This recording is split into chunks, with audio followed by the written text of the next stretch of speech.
శ్రీవారి లడ్డు కల్తీ ఇష్యూపై TTD EO అత్యవసర సమావేశం నిర్వహించారు. తిరుపతి పరిపాలనా భవనంలో ఆగమ సలహాదారుడు, ప్రధాన అర్చకుడు, అదనపు ఈవో, ఉన్నతాధికారులతో ఈవో చర్చలు జరుపుతున్నారు.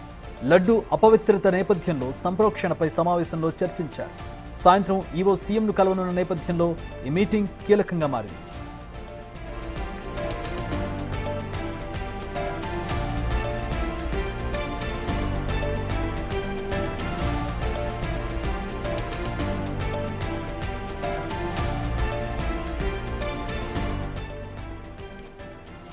తిరుమల శ్రీవారి లడ్డు కల్తీ విషయానికి సంబంధించిన చర్చ జరుగుతోంది. ప్రస్తుతం టీటీడీ ఈవో అత్యవసర సమావేశం నిర్వహిస్తున్నారు. తిరుపతి పరిపాలనా భవనంలో ఆగమ సలహాదారులతో, ప్రధాన అర్చకుడు, అదనపు ఈవో, ఉన్నతాధికారులతో ఈవో చర్చలు జరుపుతున్నారు. లడ్డు అపవిత్రత నేపథ్యంలో సంప్రోక్షణపై సమావేశంలో చర్చించారు.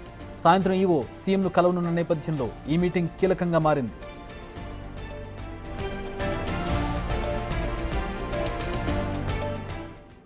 రైట్, మా ప్రతినిధి దామోదర్ జాయిన్ అవుతున్నారు. దీనికి సంబంధించి మరిన్ని వివరాలు తెలుసుకుందాం. ఈవో ఎట్లాంటి చర్యలు తీసుకోబోతున్నారు? సాయంత్రం సీఎంను కూడా కలిసే అవకాశం ఉంది. ఈ మీటింగ్ ఎట్లా ఉండబోతోంది? ఎట్లాంటి పరిణామాలు ఉండబోతున్నాయి తదుపరి?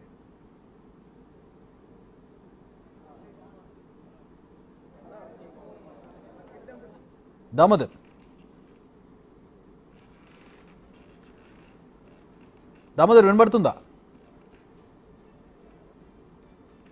ఆల్రెడీ మళ్ళీ మాట్లాడే ప్రయత్నం చేద్దాం. So let us look into the issue. మనందరికీ తెలిసిందే, శ్రీవారి లడ్డు కల్తీ అయిన విషయం.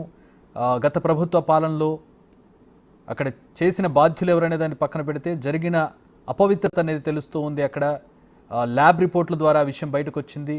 దీనికి సంబంధించి ప్రస్తుతం విపరీతమైనటువంటి చర్చ జరుగుతోంది. భక్తుల మనోభావాలు దెబ్బతిన్నటువంటి పరిస్థితి. అనేక మంది పండితులు కావచ్చు, మఠాధిపతులు కావచ్చు, ఆగ్రహం వ్యక్తం చేస్తూ ఉన్నటువంటి పరిస్థితి.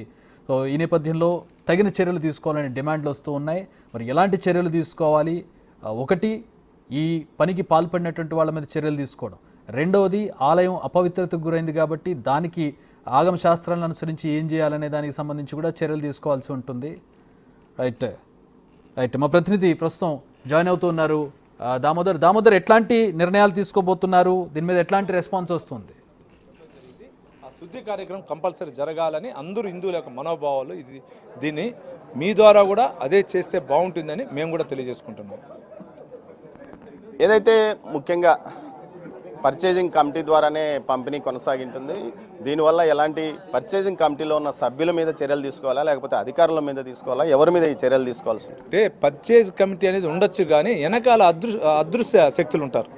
సీఎం గారు వెనకాల ఆ రోజు ఉన్నటువంటి ఇక్కడ స్థానికంగా ఉన్నటువంటి శాసనసభ్యులు ఉంటుంది. వాళ్ళు ఇదంతా అందరిది. దీని ఇప్పుడే మా నాయకుడు నరసింహ యాదవ్ గారు చెప్పారు. దీనికి సంబంధించిన వాళ్ళు అందరి యొక్క ఫోన్ డేటాను కానీ పరిశీలిస్తే మొత్తం లింక్ దొరుకుతుంది అన్నారు. అది 100% చేస్తే సక్సెస్ అవుతాం. అయితే మొత్తం మీద దీనికి సంబంధించి అనేక మీ మీదే ఎదురుదాడి చేస్తున్నారు. డైవర్షన్ పాలిటిక్స్ కోసమే ఇలాంటి ప్రయత్నాలు చేస్తున్నారని చెప్పి ఇప్పుడు 100 రోజులు మా సక్సెస్ అయ్యి మేము చెప్తా ఉంటే మా 100 రోజులు చెప్పేదాన్ని ప్రజలకు ఉండకూడదని జగన్మోహన్ రెడ్డి డైవర్షన్ పాలిటిక్స్ చేస్తున్నాడు. మేము చేయట్లేదు. జగన్మోహన్ రెడ్డి గారు కానీ, ఆయన మంత్రులు కానీ, ఆయన ఎమ్మెల్యేలు కానీ, నా నాయకులు ఏదంటే గతంలో కూడా చూస్తుంటారు. 2019 నుంచి 24 వరకు ఏదైనా ఒక దానిపైన తెలుగుదేశం నాయకులు ఏదైనా చేస్తే డైవర్షన్ పాలిటిక్స్ చేసి ఎవరినో ఒక ఇష్యూ అరెస్ట్ చేసి నాయకులను అరెస్ట్ చేయడం కానీ, ఇంకోటి దాడి చేయడం కానీ, ఇంకొక ఇష్యూ చేసేవాళ్ళు. డైవర్షన్ పాలిటిక్స్కి ఒక పేటెంట్ హక్కు అంటే వాళ్ళకే, ఇది కంటే మాకు కాదు. భవిష్యత్తులో మీరు టీటీడీ ప్రక్షాళనకు ఈ గతంలో ఎవరైతే ఇలాంటి చర్యలకు పాల్పడినారో వాళ్ళ మీద ఖచ్చితంగా చర్యలు ఉంటాయా? భక్తులైతే నమ్మడం లేదు. కేవలం ఇప్పుడు అడావిడి చేస్తారు, ఆ తర్వాత వారి మీద కేసులు పెట్టరు, ఏం పెట్టరు, వారి మీద ఎలాంటి చర్యలు తీసుకోరు. కేవలం ఇప్పుడు బయటికి మాత్రమే చెప్తారా అంటూ నిన్న నేను చాలామంది భక్తుల్లో తిరుమలతో మాట్లాడాను. వారి మీద కఠిన చర్యలు తీసుకోవాలంటున్నారు. కానీ చర్యలు తీసుకుంటారా లేదా అనే అనుమానం కూడా భక్తుల్లో ఉంది. ఇప్పుడు మా పెద్ద ఆయన గారికి మనసు కొంచెం సున్నతిమైంది గతంలో. ఇప్పుడు అది ఉండదు. ముఖ్యంగా ఆయన ఇంటి ఎలవేల్పు ఆయన తెల్లాలేస్తే మొక్కునేది కానీ, ఇంట్లో శుభకార్యం కానీ కలియుగ వెంకటేశ్వర స్వామి నుంచి చేసేది. హిందువుల యొక్క పవిత్రమైనది కలియుగ వెంకటేశ్వర స్వామి. అటువంటి చోట జరిగినప్పుడు ఎవరు ఉపేక్షించరు. 100% వాళ్ళపైన చర్యలు ఉంటాయి. దాన్ని మీరు తొందరగా చూస్తారు. తిరుపతి పార్లమెంట్ అధ్యక్షుడు సిఆర్ రాజన్ ఉన్నారు. చెప్పండి రాజన్ గారు, అసలు ఈ విషయాల్లో ఎలాంటి సంప్రోక్షణ వ్యవహారాలు ఉంటాయి? మీరు చాలా కాలం దీని గురించి అవగాహన ఉన్న వ్యక్తి.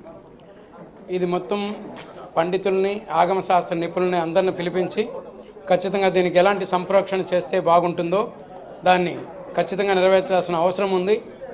భారతదేశంలో ఉన్న ఇంతమంది హైందవుల మనోభావాలు దెబ్బతీసే విధంగా ఈ కార్యక్రమం జరిగింది కాబట్టి అందరికి కూడా ఆ సంప్రోక్షణ చేసి అందరిని శాంతి చేయవలసిందిగా కోరుకుంటున్నాం. ఖచ్చితంగా జరుగుతుంది.